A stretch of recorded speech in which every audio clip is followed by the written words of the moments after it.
All right, perfect. What we want to do is the following. We want to look at a couple of different descriptive statistics, summary tables, histograms, dot plots, box plots, that sort of thing. And then we want to look at scatter plots and simple regression lines, correlations, R-square. If we have time, I'm not sure how to do multiple regression using R. And then I think it'd be also cool if we have time to quickly look at the clustering algorithm that's available in Tableau. And I think with that, I want to open Tableau and dive right in. I have a pretty cool data set here. This has been this was put together by a team of researchers who are looking at how tall people are in different countries. And we have this variable here. It's the height in centimeters. And they did a lot of research. They went to a lot of countries and got data for many years. So it's both across time and space. They've done a few interpolations where there were missing numbers. So maybe some individual numbers, you might have to be a bit careful with the numbers, but by and large, I think this is a very well done study. So I think we can work with these numbers, no problem at all. And it's very interesting. I think you can see really interesting patterns in the data. So we have this for different countries. And we have, for each country, we have two numbers, one for men and one for women. So it's the average height in centimeters across all the people. And specifically, we're looking at 18-year-olds. So the cohort of 18-year-olds from different years, because that's kind of when people reach their potential in terms of height. Most people will have reached their potential. They've grown up by then. So, and we distinguish the cohorts by the year of birth. So the measurement was actually then done 18 years later when these people reached the age of 18. So that's the data set that we want to work with for the most part. I have added a few other variables, and we'll see how much time we have to look at those. Just some information about these countries, the GDP, life expectancy, and so on. This all comes from gapminder.org, which is a great source for all sorts of statistics about countries. So that's the data set that we want to work with. And one of the first things that a typical statistical tool might spit out is a summary table. And I've built this here in Tableau using the measure names and measure values, just to get the different measures displayed in a table format. I'm focusing on the latest year for which we have data available. So this is the birth year, 1996, and I'm going to focus on that for the first couple of charts. So birth year 1996, that means the measurement was done in 2014, so 18 years later when that cohort reached the age of 18. And what I've done is I've just looked at the height in centimeters, and I've added it here several times. You can see its height in centimeters 5 times, but for each of them, I chose a different way to aggregate it. So you can go on a variable, and you by default, Tableau will always do a sum, but you can say change it to average or median, minimum, maximum, or whatnot. And so that's what I've done for all of those variables. Just change the method of aggregation. And then what I've also done is I've created a little calculated field, what I call the range, which is just the difference between the highest and the lowest values, so the difference between the min and the max, or the other way around rather. I take the maximum value and I subtract the minimum value. And so what we get for these is we get a mean height of 171 centimeters for men and 159 for women. Obviously, men are taller, no surprise here. I've got the median height, and then we've got the min and the max. And you can see there's a huge difference here, 159 and 182 for the men, and 149 and 169 for the women. And that's it. The difference is what I just mentioned is the range. So it's over 20 centimeters, 22 even for the man. And that's a lot. So that means the smallest or the shortest country on average is over 20 centimeters shorter than the tallest country. And just think about standing next to somebody who's over 20 centimeters taller than you, and you realize that's a massive difference. And we're talking about averages here, right? So across the whole country. Another measure of sort of the dispersion of the data is the standard deviation that measures how far is on average an individual country away from the mean, which is 5 centimeters, 5.3 or 4.3 for the women respectively. Also a big number. Now that's a standard summary table, but as I said, we're Tableau. We like to do things visually. So let's actually look at this data in a visual format. What we might do is we might use the average. And notice I'm automatically doing the average. You can actually go into this menu and say default property aggregation. For the height, I always want to use the average. I don't want to use a sum. I never want to add up people's heights. That doesn't make sense. It might make sense for dollars that are earned or something like that, but it doesn't make sense for people's heights. So it makes more sense to set it to average on standard. So I've got the average height. I can break that down by gender. Again, men are taller than women. I can bring in my countries. I might change this to a dot plot. We can see the countries here, but the difference, it's all up here, so I might want to truncate my axis. I don't want to include the 0 necessarily for this view. So I'm going to kind of zoom in there a bit, just between 150 and 185.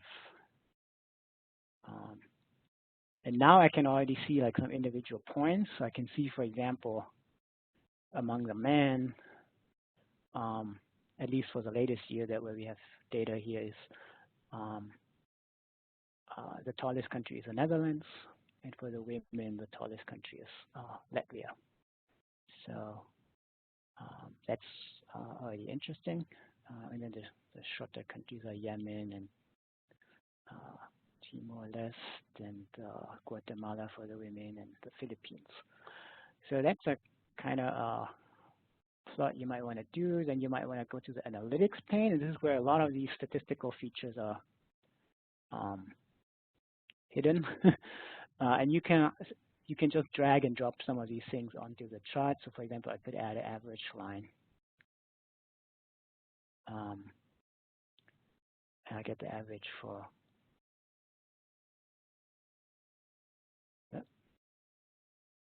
there we go.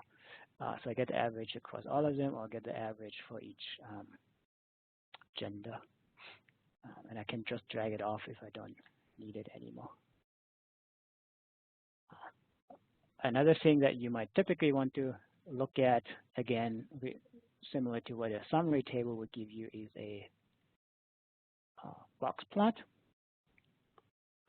For those of you who don't know what a box plot is, Wikipedia has a pretty good chart that explains it. It's basically a line in the middle that gives us the median. So the middle values, you line them all up as we've done here. And then we're looking at what's called the interquartile range. It's given by this box. So 50% of all countries will be within this range. And then the further out you go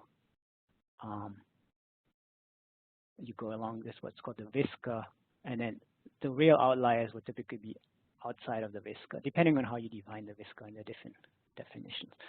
Have a look at Wikipedia if you're not familiar with this concept, but basically this is giving us an idea of how spread out the data is. Obviously, if they're all kind of bunched around the middle, then this box will be more narrow, and the viscas will be shorter. If you go back to Tableau, we can see this here. We can see the median is the gray the middle of the gray box here, and then we've got the interquartile range, and we've got the whiskers extending out there.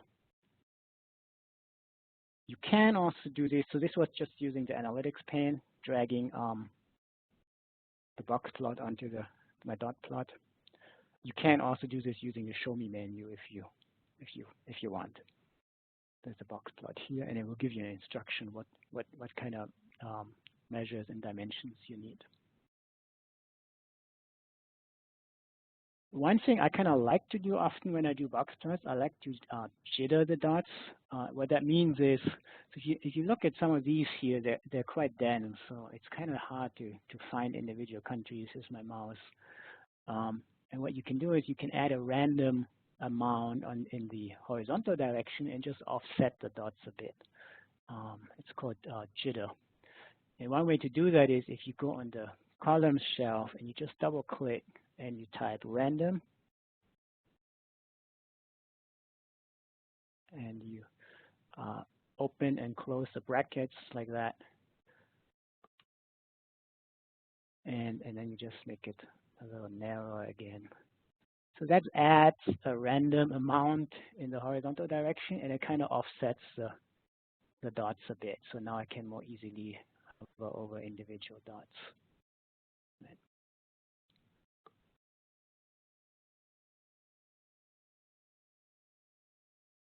There's a question coming in here. I'll take that real quick. What does the dark gray area show? So the gray shading is the interquartile range, and the darker one is the one below the median. So it's a lower 25%. The 25% of the countries are within this range here, and then the lighter one is the upper 25%.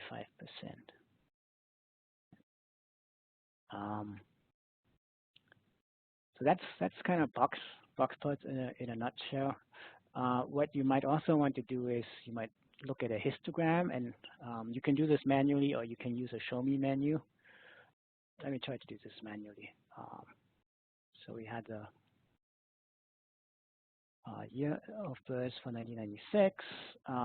What I need to do is I want my variable, the height in centimeters, and what I need to create is a so-called bin or bins that will group these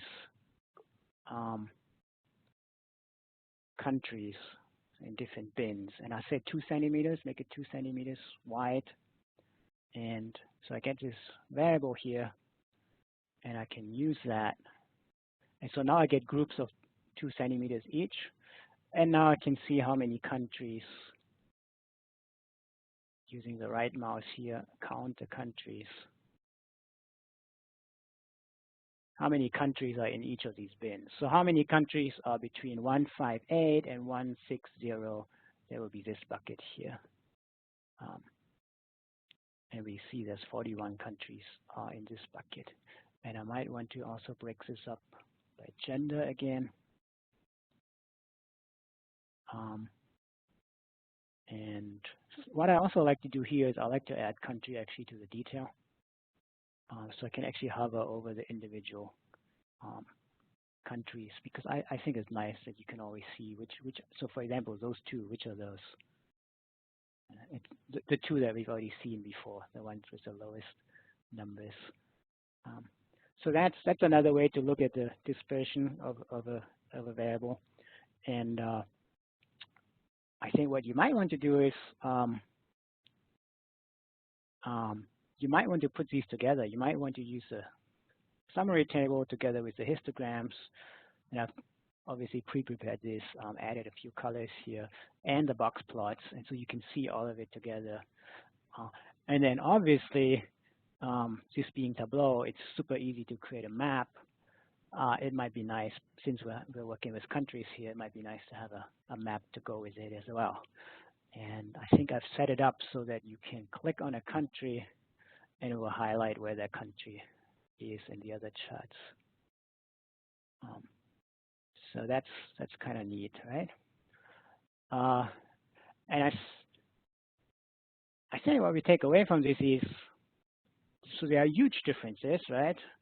As we said before, and it looks like these differences are kind of correlated with geography. We kind of see the north on the world map here has a lot more of the blue countries, and the south, Africa, some of Latin America, South and Southeast Asia have a lot more of the red countries. So it looks like people in the north seem to be taller, people further down south seem to be shorter.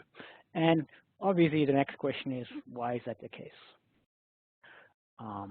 If you look in the literature, there are a number of reasons, potential reasons that could explain this. One is just genetics, but also socioeconomic variables could play a role here. You know, countries in the south tend to be poorer, and not that being poor alone makes you shorter, but being poor also then means maybe having lower rates of, how do you say, nutrition might not be so good, or healthcare might not be so good. You know, environmental factors might play a role. All of these things might determine how tall people grow. Fertility rates are important. Apparently, that's correlated. At least that's what the literature says, and we can check this out. Fertility rates matter, like how quickly, how short intervals are between births. So that different factors can affect the height, but by and large, seems to be richer countries have taller people, and we can check this out. That's why I added some of these variables. So let's have a look. Let's do a scatter plot. Let's look at GDP. Got that here. And let's look at the height of people. And let's add a country. And we see they're all bunched up here again. So we need to, again, as before, cut the axis. So it's spread out a bit more. And now, I don't know. I mean, looking at this, I'm not sure. Yes, there are a lot of countries down here in the left corner, not so many up here. You know, this is one of those cases where I'm actually not sure whether just looking at it visually, I can see a distinct pattern. So I might want to just add a trend line here. So I go again into the analytics pane, and I use trend line, and I drag that on. I choose a linear trend line first. And now it's a lot easier to see. There seems to be some kind of positive association. And that's already a lot clearer. Now, coming from the statistics side, I might actually want to quantify this correlation, right? And I might want to actually get a number. And you might be familiar with the correlation coefficient. The correlation coefficient gives me a number between -1 and +1. +1 meaning they're positively correlated, perfectly positively correlated. So every time one of the variables goes up, the other also goes up. And a -1 would be they're inversely correlated. If GDP were to go up, then we would expect the height to go down if we had a negative number. I wouldn't expect a negative number looking at this, so let's try it out. Let's open a new sheet. And let's create a calculate field. Let's call this correlation. And let's use a correlation function. And let's drag in our height. And let's see how that correlates with GDP. So we've got correlate, bracket open, variable 1, comma, variable 2, close the brackets. And this calculation is valid, so we can press OK. And we can now look at this number. Again, for now, I'm only doing it for the latest year. And again, we might want to break this up by gender. And so we've got, yeah, it's a positive correlation, so 0.39, almost 0.4 for the men, slightly lower for the women.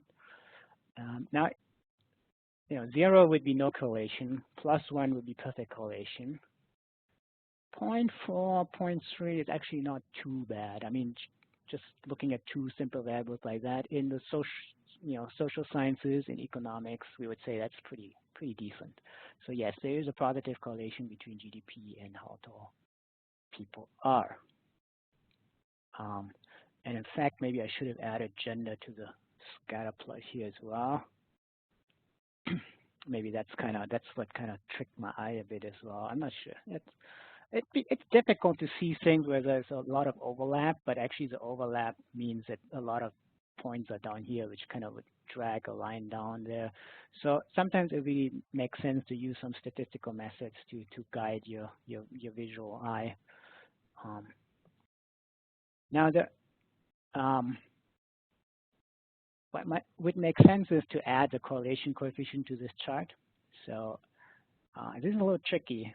You might think you could just drag the correlation coefficient maybe onto the tooltip, but actually you can't, because that would give you a correlation for each of the dots, and that's not what you want. You want the correlation across all of these countries. So what you need to do is you would need to use a level of detail calculation. And for those of you who are not familiar with that, sometimes we do webinars on that, but there's also lots of material online. So just Google level of detail calculation, sometimes abbreviated LOD. And what we want to do is we want to exclude the country. So do it across all countries.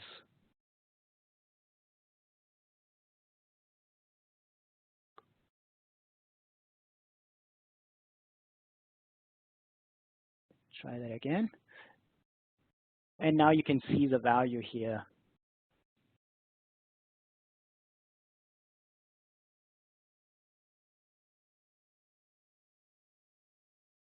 Correlation 0.39 as we saw before. And that's the same whichever dot I hover over, because it's across all the dots. So that's the trick, right? So that's one way to add the correlation to a scatter plot like that. You could also, if you wanted to, you could also, let me see if I can get this. I shift it up there and I do it as a attribute. Discrete. Yeah, so if you make it a discrete, like a text variable basically, and you make it an attribute, so it doesn't really matter to the calculation, you can add it like that. It's another trick how to add it. And you could even add some text. You could say, make this a string variable, and say in vertical commas correlation, something like that. And I'm just double clicking on this, by the way. You can always do a quick sort of add calculated field by just double clicking on something, quick and dirty. But now you see, now I get the correlation, colon, space, and then the actual value. So, and you might want to hide this up there. So that's another way you can add correlation to a scatter plot. I'm going to come back to the trend line in a second, but I think there's some questions coming in, so it's maybe a good point to pause for a minute.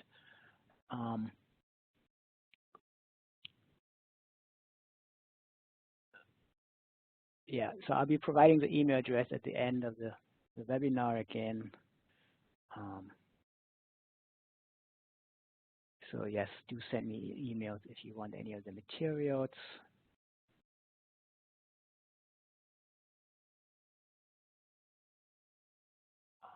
And then there's a question, why did you use count D instead of count when we're doing the histogram? So I'll quickly go back to the histogram. I think in this case, it wouldn't matter because I had the year set to the latest year, but if I had several years and I just do count, it would just count the countries, but if a country appears several times, it would keep on adding them. Whereas count D is a unique count, so ignoring duplicates of an individual country. That's the difference between count and count unique, which is CNTD. Those are the two different counts. I hope that answers that question. Any questions about the?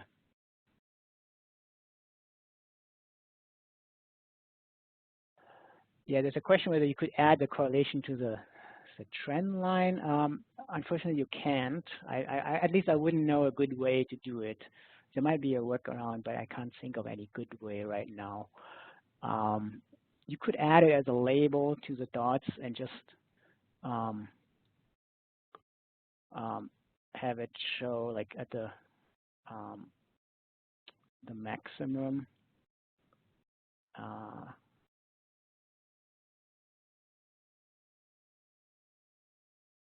Yeah, not sure how to do this now, but there are different ways you can set these labels.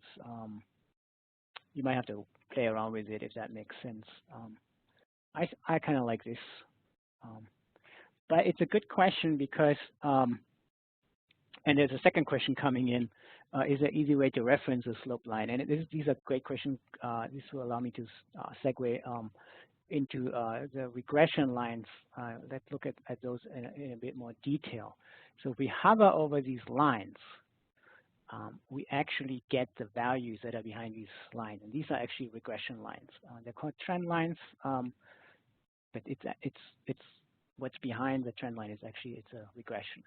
And a couple of things to mention here. First, what I mentioned is the R square, and the R square, or R squared rather, is actually nothing else than the square of the correlation. And that's something we can quickly verify if we duplicate our correlation and we go into the, and I hope it works with the level of detail calculation here. If we just square this, we should get the R square.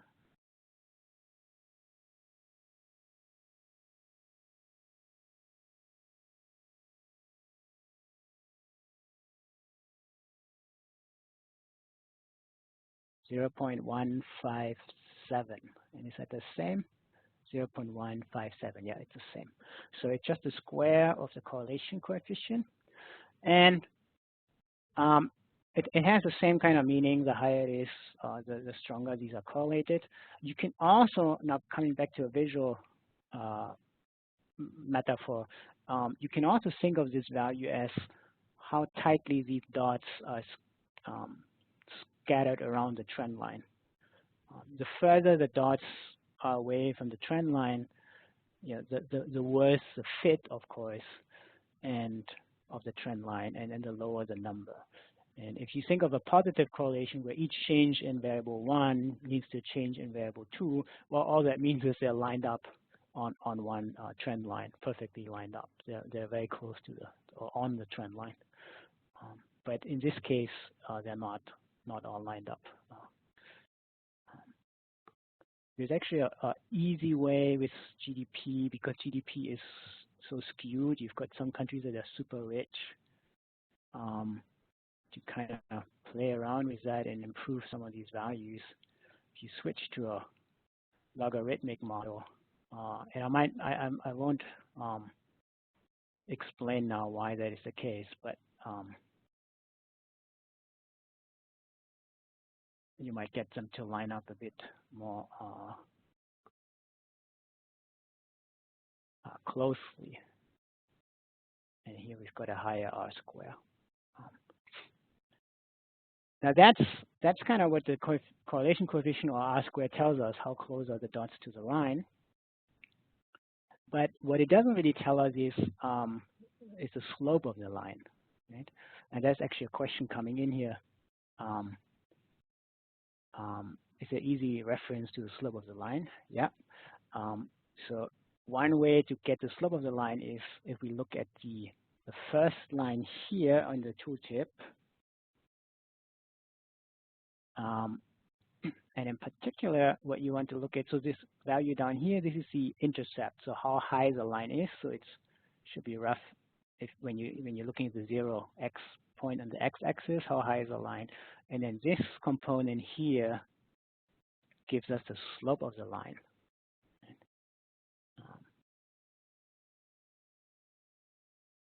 If I go to my slides, I think I have a chart. So you have a y-intercept and a slope, and that kind of defines the line. And that's what we get from this trend line. And we just hover over the value, over the trend line to get the values. Now, the question I think that's coming in here is, can we actually get that through a calculated field? And the short answer is yes, but this is where we need R or Python. Right? So this is kind of where if you wanted to do more, you would need a statistical programming language. And you would also need that if you wanted to do a more sophisticated regression model that includes several other variables. Right? Here we just have one left-hand side variable, the height in centimeters, and then one what we call right-hand side variable or explanatory variable, which is in this case GDP. If you wanted a model that has more explanatory variables, because in the real world, often you need more explanatory variables to make sense of a story. You need a regression model with more right-hand side variables, then you need R or Python. And we can do that here. I've pre-prepared it actually.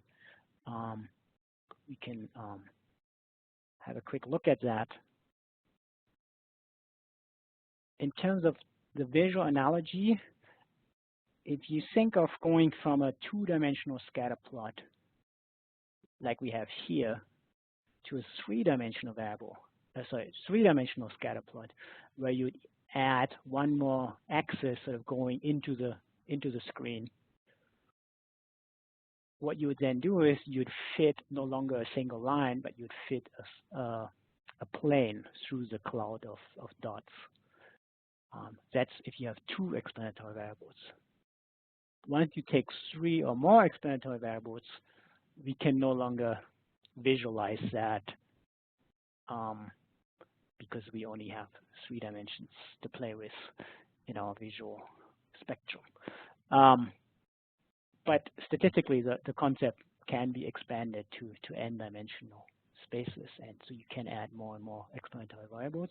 And then you just have to work with these regression coefficients. Which ones are the slopes that are higher, and which ones are the ones that are lower, and so on.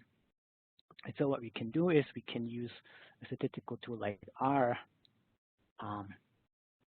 to bring in the values. And I've pre-prepared this here, and you can see this is where Tableau is doing a lot of the calculation. It's going back and forth between R and Tableau.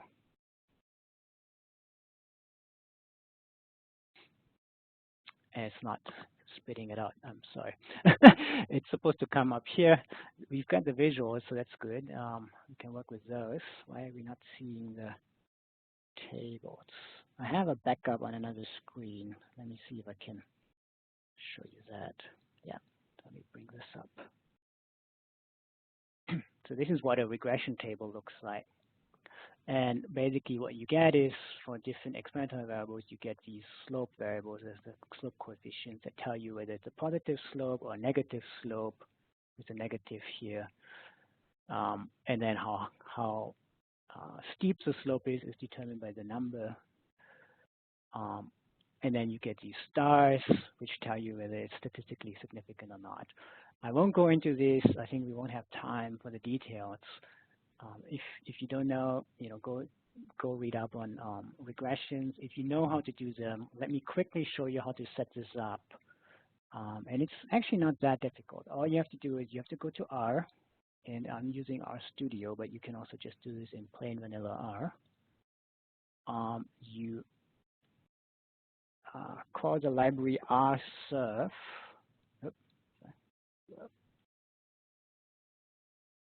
So you call this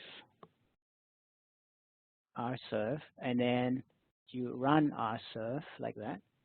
And that's all you have to do in R. So you set this up, the server connection there, and then you go into Tableau,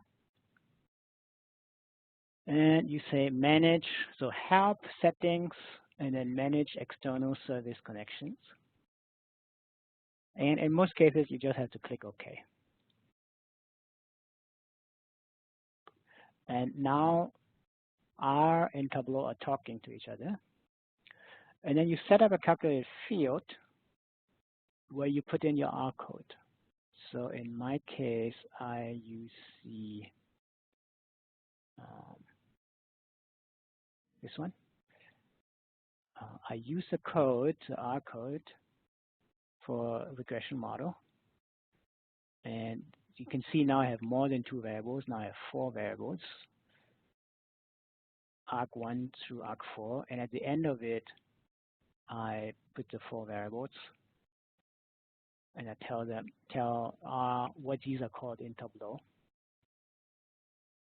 And then I'm doing some other stuff here, and I'm happy to share the code. I'm using the Stargazer library to get a formatted text table. And this all is wrapped in the script function, and I want a string script because I'm working with a text table here. You could also work with a number, and you could just extract the coefficients from the model in R. So you just get the actual numbers without all the text and the formatting and the lines around it. It's another way to get the result from R.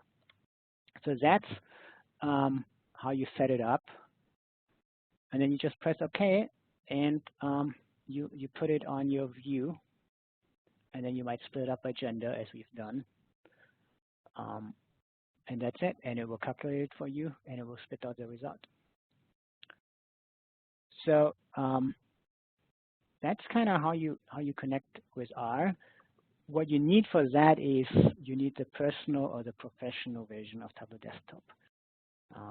And also, a little caveat here, those of you who are, and this is, I know this is a Tableau Public webinar, those of you who want to publish it to the web, you won't be able to do that because it will lose the connection to R on your machine, and that's just not possible. So an alternative way for people who want to publish to Tableau Public would be just set it all up in R and write the result into Google Sheets, and then just add another data source and get the results through Google Sheets. And Google Sheets can be automatically updated every 24 hours on Tableau Public. So those of you who want to publish something to the web via Tableau Public, you have to go that way. Also, if you're using the free Tableau Desktop Public Edition, then you have to go that route. Right, we've got 12-15 minutes left. And I'm going to pause for a few more questions. And then I want to do one other thing. I want to look at, so far we've looked across countries. I want to look at what happens across time as well here in this data set. And hopefully quickly show you how the clustering algorithm works. So let's just pause for one minute to just give you a chance to enter any questions you might have about regressions and correlations and R-square.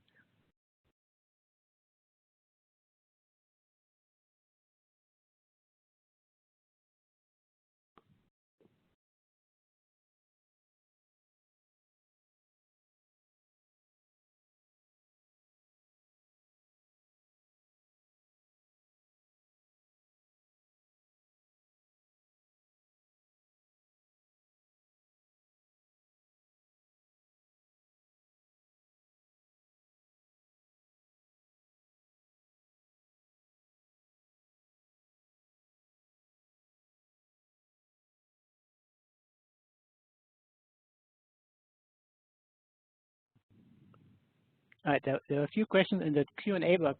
Again, please use the chat box. That's a lot easier to work with. The Q&A box is not ideal for answering questions, unfortunately. So it's a little difficult to pick those questions now. I'll come back at the end if we still have another minute, but again, do use the chat box, please, if you have any questions. Right, let's look at this over time briefly. So let's look at the height over time.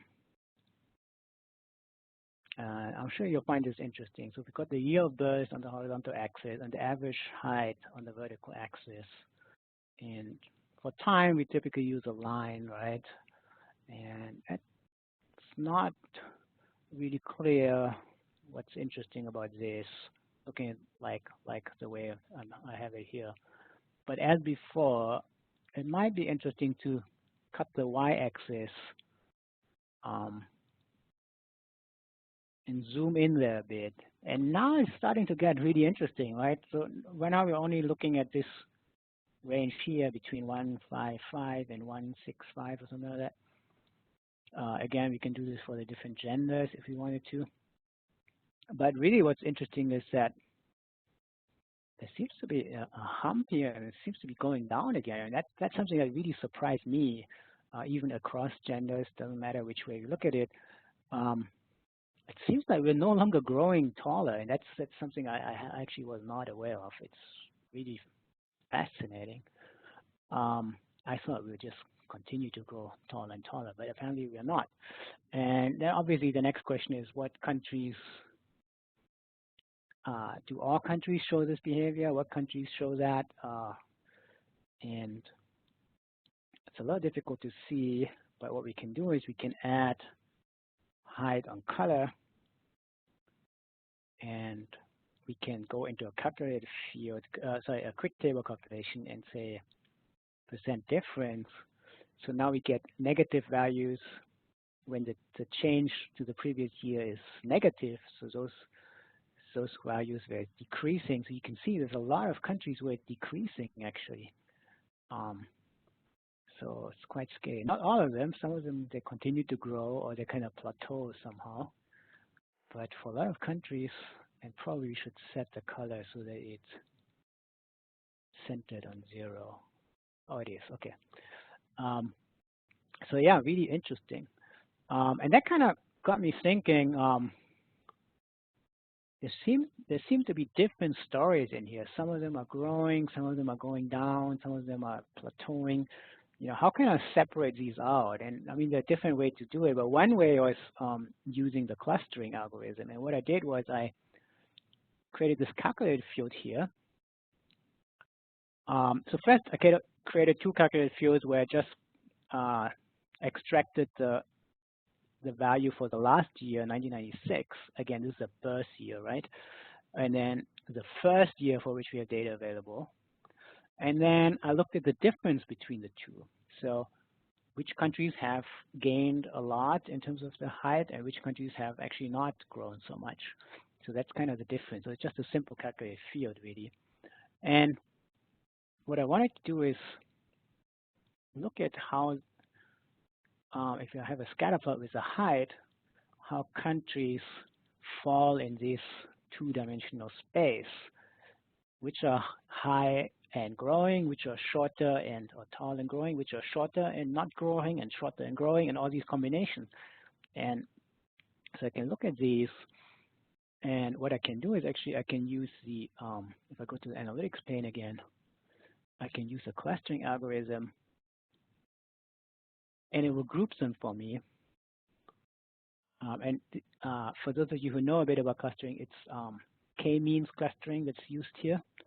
And for those of you who are not familiar with it, it's basically looking at which ones of these are kind of close in terms of both of these variables, right? Kind of trying to group them for me a bit, so that we get similar countries that are similar in terms of both of the variables fall into the same group. And countries that are different, they should be in different groups. It has automatically chosen 4 clusters, but I can actually add this, and I can say, where'd it go?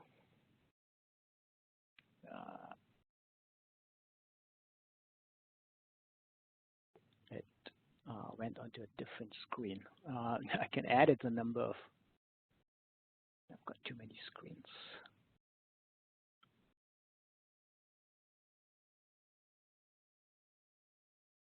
No, that's weird. If you see the window, you can edit it. You can say, just give me 3 groups or give me 4 groups. Unfortunately, somehow it won't let me do it now.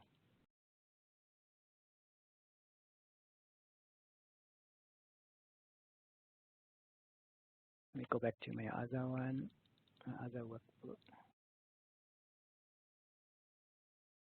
I always have a backup somewhere, but the window seems to be popping up in a weird space somewhere off the screen. Sorry. You just have to trust me on this. You can add it and say how many groups you want, and then it will give you. So I think in the other window I just had 3 groups. So I get basically the short countries that are growing a lot, and then I get the tall country, and then I get the medium high countries that didn't grow that much. That's kind of what you can do with the clustering algorithm. And it's not always easy to interpret those groups. Keep that in mind. Sometimes they just don't make much sense. But then the cool thing is you can add them to your. You can just add the cluster. You get a new variable. It's called clusters, and you just add it to the color, and you can color your lines, and you can kind of tease out, oh, these are the ones that are sort of medium, but now they're actually not doing so well if you compare to their start year. So they've gone down again. So they've done this whole growth reversal. And then you've got other countries that are doing quite well, and then those countries that are kind of shorter, but they keep on growing. So, and then of course you can look at the map, and if you do a map, you can also again add this to color. I had a different. You can add it to color, and you can shade it like that, for example. And basically, yeah, before that we said it was a north-south story, but actually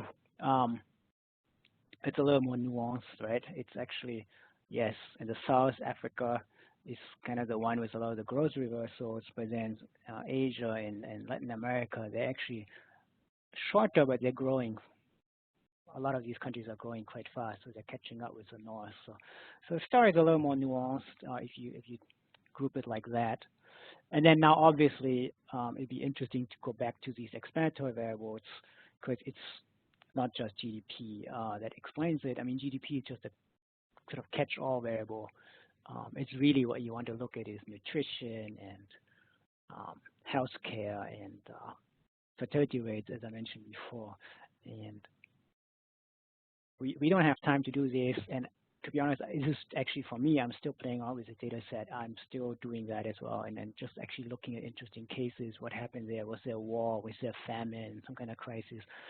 And also, still kind of looking for what's the best way to look at it also from the statistical side. So if you have any ideas, please let me know. Also, be happy to hear your ideas. But yeah, I hope it kind of gives you a feeling for what clustering can do, but then also what some of the other things can do, regression lines, correlations, scatter plots, histograms, and so on.